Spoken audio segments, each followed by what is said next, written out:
Hello bachcho, let's see the question. The question says that if the heights of two cylinders are equal and their radii are in the ratio 7:5, then the ratio of their volumes is. Okay? तो इस question में हमें क्या बोला है कि हमारे पास दो सिलेंडर हैं जिनकी हाइट इक्वल है और उनके रेडाई का रेशियो दे रखा है, हमें उनकी वॉल्यूम का रेशियो बताना है. तो हम लेट करते हैं, let the heights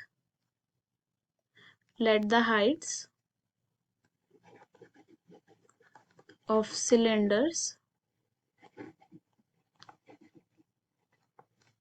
be h1 and h2. Okay, और हमें बोला है कि उनकी हाइट इक्वल है, तो यहाँ पे h1 is equal to h2 और हम इसको बोल देते हैं कैपिटल H. ओके, और हम सेकेंडली लेट करते हैं, let the radii of cylinders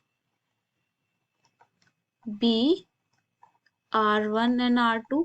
okay, और हमें इनका रेशियो दे रखा है, इट मीन्स हमें R1 अपॉन R2 की वैल्यू दे रखी है 7/5.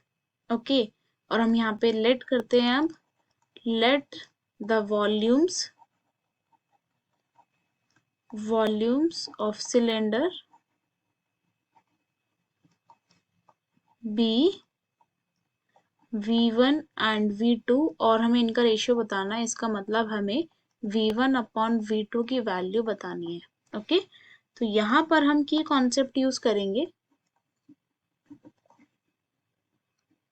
की कॉन्सेप्ट हम यूज करेंगे वॉल्यूम ऑफ सिलेंडर का. वॉल्यूम ऑफ सिलेंडर, और वॉल्यूम ऑफ सिलेंडर क्या होता है हमारे पास, V is equals to pi R square H. Okay, जहां पर R हमारे पास रेडियस होता है और H हमारे पास हाइट होता है. ओके, और इस फॉर्मूले को यूज करके हम क्वेश्चन सॉल्व करेंगे. तो सबसे पहले हम लिखते हैं volume of first cylinder, it means V1. V1 क्या होगा हमारा, पाई R1 स्क्वायर H. हमने कैपिटल H बोल दिया था, तो यहाँ पे कैपिटल H, इसको हम बोल देते हैं इक्वेशन नंबर 1. ऐसे ही V2 निकालेंगे हम, तो V2 हो जाएगा हमारा पाई R2 स्क्वायर कैपिटल H, इसको हम बोल देते हैं इक्वेशन नंबर 2. अब हम क्या करेंगे, डिवाइडिंग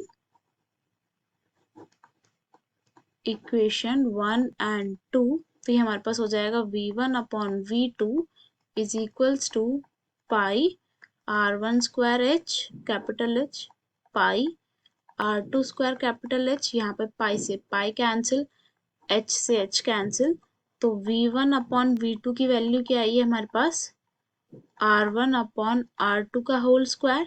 ओके, और R1 अपॉन R1 की वैल्यू हमें क्या दे रखी है, R1 अपॉन R2 की 7/5.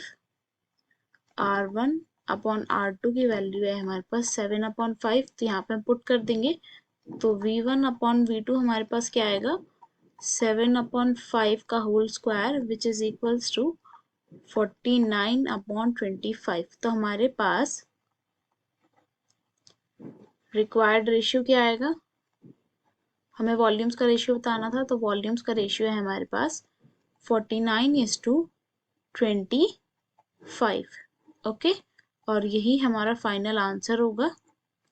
Hope you will understand. Best of luck. Thank you.